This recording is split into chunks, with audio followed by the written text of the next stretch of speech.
जय श्री राम मित्रों, स्वागत है हमारे महाभारत धर्म ज्ञान चैनल में। मित्रों, आज महाभारत के 41वें अध्याय की कथा में आप लोगों को यह कथा सुनाएंगे कि श्रृंगी ऋषि का राजा परीक्षित को श्राप देना और शमी का अपने पुत्र को शांत करते हुए श्राप को अनुचित बताना। यह कथा आप लोग सुनिए। चैनल सब्सक्राइब करिए, वीडियो लाइक करिए, शेयर करिए। आइए कथा श्रवण करिए। सौतिरुवाच एवमुक्तः स तेजस्वी श्रृंगी गोपसमन्वितः मृतधारं गुरुं श्रुत्वा पर्यप्तयत्मन्युना। उग्रश्रवाजी कहते हैं, सौनक जी, कृष के ऐसा कहने पर तेजस्वी श्रृंगी ऋषि को बहुत क्रोध हुआ। अपने पिता के कंधे पर मृतक सर्प रखे जाने की बात सुनकर वह रोष में भर गए। रोष और शोक से संतप्त हो उठा। शातम कृशमभिप्रेक्ष्य सुनृतां वाचमुत्सृजन् अपृच्छत तम कथम तातः सामेऽध्यमृतधारकः। उसने कृष की ओर देखकर मधुर वाणी में पूछा, भैया बताओ तो आज मेरे पिता अपने कंधे पर मृतक कैसे धारण कर रहे हैं। कृष उवाच राजा परीक्षिता ताता राजा परीक्षिता तात मृगयां परिधावता अवसक्तः पितुस्ते अद्य मृतः स्कंधे भुजंगमः।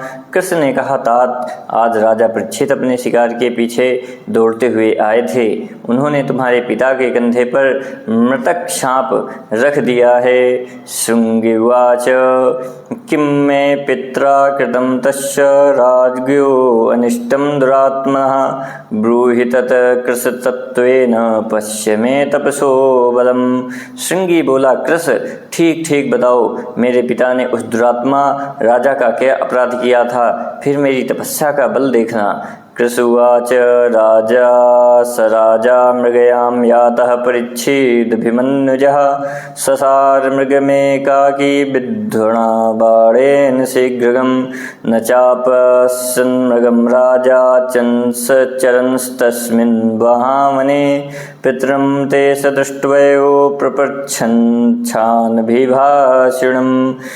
कृष्ण ने कहा, मन्युपुत्र, राजा परीक्षित अकेले शिकार खेलने आए थे। उन्होंने एक शीघ्रगामी हिंसक मृग पशु को बाण से बींध डाला, किंतु उस विशाल वन में विचरते हुए राजा को वह मृग कहीं दिखाई ना दिया। फिर उन्होंने तुम्हारे मौनी पिता को देखकर उसके विषय में पूछा। राजा भूख प्यास से और थकावट से व्याकुल थे। इधर तुम्हारे पिता काठ की भांति अविचल भाव से बैठे थे। राजा ने बार बार तुम्हारे पिता से उस भागे हुए मृग के विषय में प्रश्न किया, परंतु मौन व्रतावलंबी होने के कारण उन्होंने कुछ उत्तर नहीं दिया।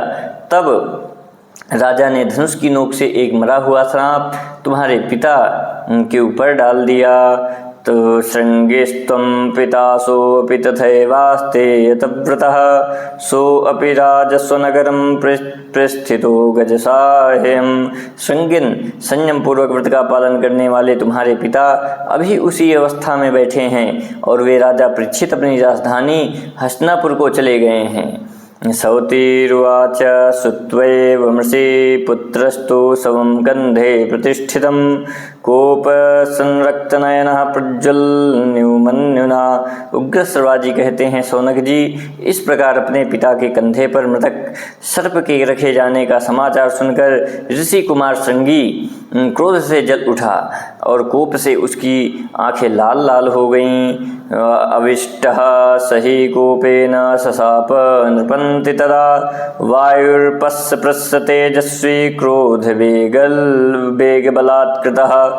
वह तेजस्वी बालक रोष के आवेश में आकर प्रचंड क्रोध के वेग से युक्त हो गया। उसने जल से आचमन करके हाथ में जल लेकर उस समय राजा परीक्षित को इस प्रकार श्राप दिया, यो असो वृद्धस्य तातस्य तथा कृच्छग्रस्त स्कंधे मृतं समास्राच्छीत पन्नगं राजकिल्बिषि तम पापमतिसंक्रुद्धस्तच्छकः पन्नगेश्वरः आसी विशस्तिग्मतेजा मद्वाक्यबलचोदितः सप्तरात्रादितो नेता यमस्स सदनं प्रति दुजानामवत्मनान्तरं करुणामयसस्करम।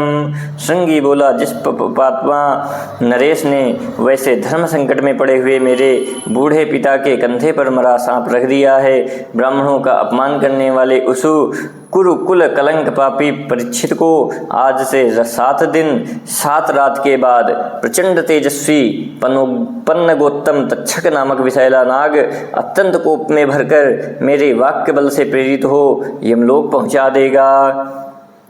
उग्रश्रवाजी कहते हैं, इस प्रकार अत्यंत क्रोधपूर्वक साप देकर श्रृंगी अपने पिता के पास आया, जो उस गोष्ठ में कंधे पर मृतक सर्प धारण किए बैठे थे। कंधे पर रखे हुए मुर्दे सांप से संयुक्त पिता को देखकर श्रृंगी पुनः क्रोध से व्याकुल हो गए। वह दुख से आंसू बहाने लगा। उसने पिता से कहा, तात, उस दुरात्मा राजा परीक्षित के द्वारा आपने इस अपमान की बात सुनकर मैंने उसे क्रोधपूर्वक जैसा श्राप दिया है, वह कुलाधम वैसे ही भयंकर साप के योग है। आज के 7वें दिन नागराज तक्षक उस पापी को अत्यंत भयंकर यमलोक पहुंचा देगा। ब्रह्मन इस प्रकार क्रोध में भरे हुए पुत्र से उसके पिता समी ने कहा, न मे प्रियम कृतम तात नैष धर्मस्तुपस्विनाम वयम तस्य नरेन्द्रस्य विषे निवसामहे नान्यानतो रक्षितास्तेन तस्य शापं न रोचे सर्वथा वर्तमानस्य राज्यो हस्मि दुधे सदा क्षन्तव्यं पुत्रधर्मो हि हितो हन्ति न संशयः यदि राजा न संरक्षेत पीड़ा न परमा भवेत। शमीक बोले, वत्स, तुमने शाप देकर मेरा प्रिय कार्य नहीं किया। यह तपस्वियों का धर्म नहीं है। हम लोग उन महाराज परीक्षित के राज्य में निवास करते हैं और उनके द्वारा न्यायपूर्वक हमारी रक्षा होती है, अतः उनको शाप देना मुझे पसंद नहीं है। हमारे जैसे साधु पुरुषों को तो वर्तमान राजा परीक्षित के अपराधों को सब प्रकार से क्षमा ही करना चाहिए। बेटा, यदि धर्म को नष्ट किया जाए तो वह मनुष्य का नाश कर देता है, इसमें संशय नहीं है। यदि राजा रक्षा न करे तो हमें भारी कष्ट पहुंच सकता है।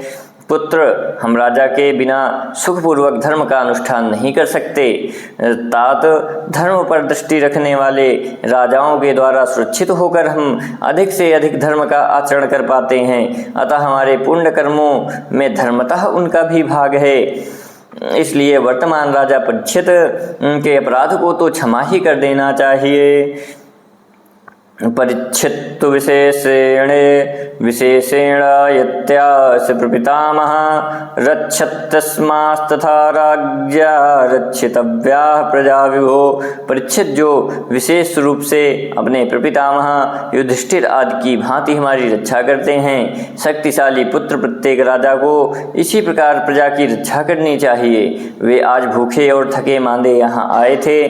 वे तपस्वी नरेश मेरे इस मौन व्रत को नहीं जानते थे। मैं समझता हूँ, इसलिए उन्होंने मेरे साथ ऐसा बर्ताव कर दिया। जिस देश में राजा ना हो वहाँ अनेक प्रकार के दोष, चोर आदि का भय पैदा हो जाता है। धर्म की मर्यादा त्याग कर उच्छृंखल बने हुए लोगों को राजा अपने दंड के द्वारा शिक्षा देता है। दंडात प्रतिभयं भूयः शान्तिरुत्पद्यते तदा नोद्विग्नश्चरते धर्मं नोद्विग्नश्चरते क्रियाम। दंड से भय होता है, फिर भय से तत्काल शांति स्थापित होती है। और जो चोर आदि के भय से उद्विग्न है वह धर्म का अनुष्ठान नहीं कर सकता। यह उद्विग्न पुरुष यज्ञ, श्राद्ध आदि शास्त्रीय कर्मों का आचरण भी नहीं कर सकता। राजा से धर्म की स्थापना होती है और धर्म से स्वर्ग लोक की प्रतिष्ठा प्राप्ति होती है। राजा से संपूर्ण यज्ञ कर्म प्रतिष्ठित होते हैं और यज्ञ से देवताओं की प्रतिष्ठा होती है। देवता के प्रसन्न होने से वर्षा होती है, वर्षा से अन्न पैदा होता है और अन्न से निरंतर मनुष्यों के हित का पोषण करते हुए राज्य का पालन करने वाला राजा मनुष्यों के लिए विधाता धारण पोषण करने वाला है। राजा 10 श्रोत्रिय के समान है, ऐसा मनु जी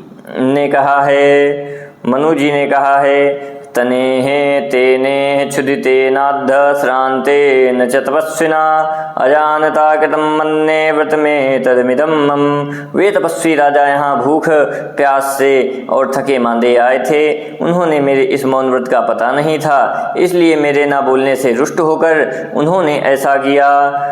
कस्मादिदं त्वया बाल्यात् सहसा दुष्कृतं कृतं नाहार्तिन प्रहात् सापमस्नतः पुत्र सर्वथा। तुमने मूर्खतावश बिना विचार क्यों यह दुष्कर्म कर डाला। बेटा राजा हम लोगों से शाप पाने के योग्य नहीं हैं। इत श्री महाभारते आदिक पर्वणि आस्तिक पर्वणि परीक्षापे एकत्वारिंशोऽध्यायः।